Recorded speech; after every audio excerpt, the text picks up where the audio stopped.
रहीम, आप देख रहे हैं मेरा यूट्यूब चैनल। मैं उस्मान खान। नाज़रीन, आज 3 खबरें आपके साथ शेयर करनी है। पहली खबर सुप्रीम कोर्ट ऑफ पाकिस्तान के हवाले से है, बल्कि तीनों खबरें, क्योंकि ये तीनों खबरें वहाँ से जुड़ी हुई है। और आज इमरान खान के हवाले से केस था। 9 मई के वाक़यात के हवाले से इमरान खान ने जो 8 अपीलें दायर की थी सुप्रीम कोर्ट ऑफ पाकिस्तान में ज़मानत के लिए, उसमें लाहौर हाई कोर्ट के फैसले के खिलाफ, तो आज उसकी समाअत थी। समाअत में क्या हुआ और उसके बाद जो सलमान सफदर हैं, जो इमरान खान के वकील हैं, उन्होंने आज क्या क्या इंकशाफात किए और क्या बातें कही, ये भी आज आपको बताएंगे। और साथ ही साथ इमरान खान की जो बहन है अलीमा साहिबा, वो भी आज सुप्रीम कोर्ट ऑफ पाकिस्तान आई थी। उन्होंने पाकिस्तान तहरीक इंसाफ के बानी चेयरमैन साबिक वज़ीर-ए-आज़म के इमरान खान की जानिब से एक बहुत बड़ा पैगाम दिया है अवाम को। ये पैगाम क्या है, ये भी आज इस प्रोग्राम में आपको साथ डिस्कस करेंगे, बल्कि ये क्लिप आपको हम दिखाएंगे। लेकिन नए देखने वाले नाज़रीन से इल्तिमास है कि वो इस चैनल को ज़रूर सब्सक्राइब करें। तो चलते हैं। आज जो पहला जो केस है जो इमरान खान साहब का, आपको याद होगा कि 9 मई के वाक़यात के हवाले से उनके खिलाफ बहुत सारे केसेस जो हैं वो दायर की गई थी, और उसके खिलाफ फिर उन्होंने लाहौर हाई कोर्ट में जो है एक पिटिशन दायर की थी, और उसमें बाद अज़ गिरफ्तारी के हवाले से उन्होंने दरख्वास्त दी थी। लेकिन लाहौर हाई कोर्ट में उन्होंने उनकी दरख्वास्त को रिजेक्ट किया था, डिसमिस किया था, मुस्तरद किया था।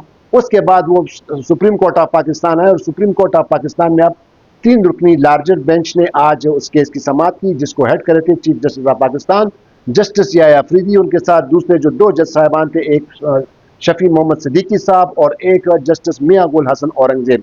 आज जब समाअत शुरू हुई, तो जैसे ही उनके वकील इमरान खान के वकील सलमान सफदर रोस्टम पे आए, तो चीफ जस्टिस साहब जस्टिस याया अफरीदी ने उनको बताया कि अगर हम केस को समाअत कल तक मुलतवी कर दें, क्योंकि आपने जो एडिशनल डॉक्यूमेंट, जो दस्तावेजात जमा कराए हैं, वो अभी तक चीफ जस्टिस का कहना था कि मैंने नहीं देखे, तो लिहाजा अगर समाअत को कल तक मुलतवी कर दे 10:30 बजे तक, तो फिर सलमान सफदर साहब ने फिर कहा कि ठीक है जनाब, कल तक कर। तो आज कल तक 10:30 बजे तक उन्होंने ये समाअत मुलतवी की है। और नाज़रीन, आपको बताता चलूँ कि इस जो अपीलें जो फाइल की गई हैं, इमरान खान साहब की 8 अपीलें जो फाइल की गई हैं, उसमें ज़मानत बाद अज़ गिरफ्तारी की जो उन्होंने दरख्वास्त दी है, उसके हवाले से कुछ इम्कानात जो हैं वो रोशन दिखाई दे रहे हैं। और वो क्यों रोशन दिखाई दे रहे हैं, ये आपको क्लिप में अब दिखाऊंगा। जो बैरिस्टर सलमान सफदर साहब जो हैं, उन्होंने बाहर मीडिया से गुफ्तगू करते हुए उन्होंने जो बात की, और उसके बाद जो अलीमा खान साहिबा हैं, उन्होंने भी मीडिया से बात की है। उन्होंने आज बहुत बड़ा एक इमरान खान साहब का पैगाम पहुंचाया है। वो पैगाम क्या है, ये आप इस क्लिप में देख सकते हैं। तो कल अब 10:30 बजे तक ये समाअत, इमरान खान की अपीलों पर समाअत जो है मुलतवी कर दी गई है। कल 10:30 बजे तक आप ये क्लिप देख लें, और फिर क्लिप देखने के बाद इस प्रोग्राम के हवाले से ज़रूर अपना जो है तज्जिया दें, और ज़रूर अपनी फीडबैक दिया करें। नए देखने वाले नाज़रीन ज़रूर इस चैनल को सब्सक्राइब करें। तो खुदा हाफिज़, पाकिस्तान जिंदाबाद। I have one question with you. Salman Safdar साहब ने हमें बड़ी तफसील Given your experience of 25 years of criminal cases, recently a story has been published in local media attributed to Army Chief. Do you think it has a evidential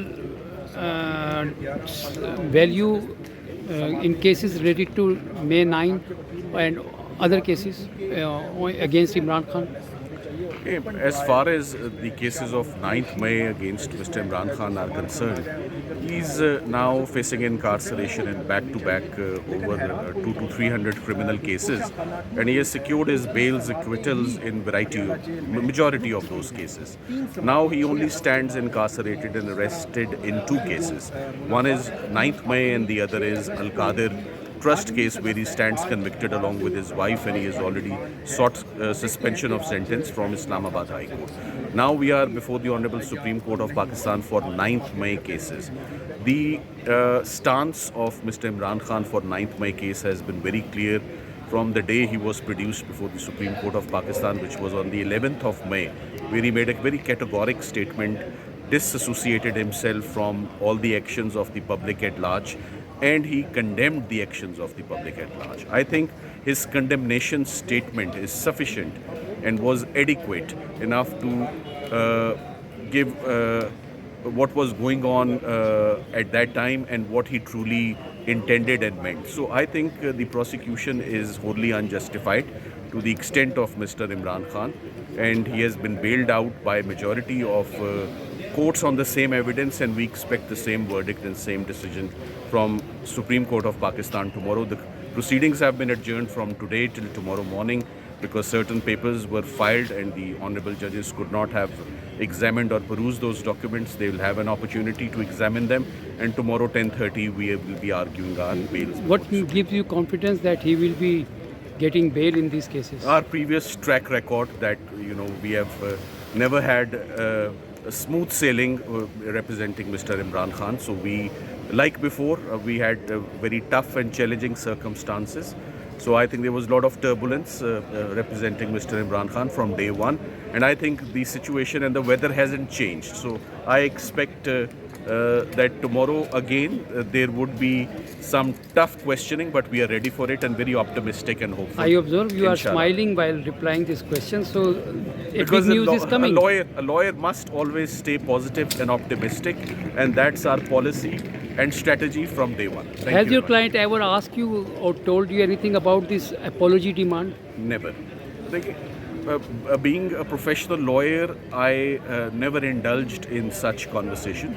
My professional duty is to give legal representation in the court of law, and we never advise our clients on effecting compromises or tendering apology. This is his independent solo decision, for which so far he has expressed his will that he wants to contest these allegations.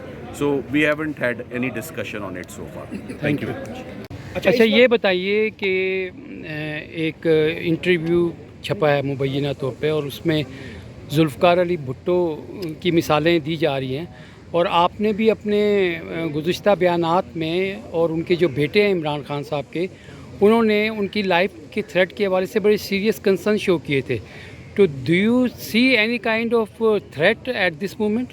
Imran Khan के ऊपर 3 दफ़ा कातलाना हमला हो चुका है. आज देखें, इमरान खान कई दफ़ा कह चुके हैं ज़िंदगी मौत मेरी आसिम मुनीर के हाथ में नहीं है, मेरी ज़िंदगी अल्लाह के हाथ में है. ज़िंदगी तो उनकी अल्लाह के हाथ में, लेकिन हम जो बाहर बैठे हैं हमने तो पूरी कोशिश करनी है, क्योंकि उन्होंने जेल में डाल दिया है, बिल्कुल बंद कर दिया है. किसी को एक्सेस नहीं है, फैमिली को एक्सेस नहीं है, लॉयर्स को एक्सेस नहीं है. वो इस वक्त इतने खौफज़दा हैं, इतने खौफज़दा हैं कि इमरान खान की आवाज़ भी बाहर ना आ जाए, कोई पैगाम ना आ जाए. इमरान खान के तो सिर्फ उनके पैगाम से भी खौफज़दा हैं कि वो इमरान खान पे अपने लोगों से बात ना कर लें. यही है ना, और क्या वजह के बंद कर दिया इमरान खान को, आइसोलेशन में डाल दिया. इमरान खान कई दफ़ा कह चुके हैं, अभी मेरी बहन पिछली दफ़ा गई हैं, उन्होंने कहा मुझे सारी ज़िंदगी जेल में रखें लेकिन मैं ये ग़ुलामी का निज़ाम कबूल नहीं करूँगा. बारी बारी वो दोहरा रहे हैं. इसमें कोई शक ना रखें कि इमरान खान अपने लिए नहीं बैठे हुए, वो अपने मुल्क के लिए बैठे हुए. उनकी अपनी ज़िंदगी की वो वैल्यू नहीं रखते. वो उनका ख्वाब है अपने पाकिस्तान के लिए. अगर किसी को इसमें शक है और ये डील की बातें करते हैं, इमरान खान डर जाएगा, इमरान खान को इतनी तकलीफ़ दो कि वो टूट जाएगा. फिर इमरान खान को मेरे ख्याल में पाकिस्तानी कौम बेहतर जानती है, जो उनके ऊपर जुल्म कर रहे हैं वो नहीं जानते इमरान खान. अच्छा, साफियों के ज़रिए खबरें आप पहुंचाई जा रही हैं कि कोई माफ़ी तलाफ़ी हो जाएगी तो रास्ता क्लियर हो जाएगा. वो तो पहले दिन से कह रहे हैं, ये कोई नई बात तो नहीं है, 2 साल से यही बातें सुन रहे हैं. इनको मसला ये हो रहा है माफ़ी क्यों मंगवा रहे हैं, मुझे समझ नहीं आई. आप कोर्ट्स में जाएं, CCTV फुटेज दें और इंसाफ दें. आप कह रहे हैं कि बादशाह सलामत हैं. कौन है आप लोग? नहीं, वो खुदा हैं, एक वो तो सेकंड, खुदा एक होने का सेकंड, दावा एक कर सेकंड, रहे एक हैं. सेकंड. आप बादशाह सलामत हैं कि आपने फ़ैसला करना है या अदालतों ने फ़ैसला करना है? फिर अदालतें बंद कर दें. अगर CCTV फुटेज का कोई एविडेंस, जायज़ एविडेंस आप नहीं कबूल करते तो फिर ये दरवाज़े तो बंद कर देना. इसके ऊपर तो टाइम ना ज़ाया करें. टैक्स पेयर्स का ख़र्चा हो रहा है. अगर आपने फ़ैसले घर से देने हैं तो घरों से भेज दें फैसले.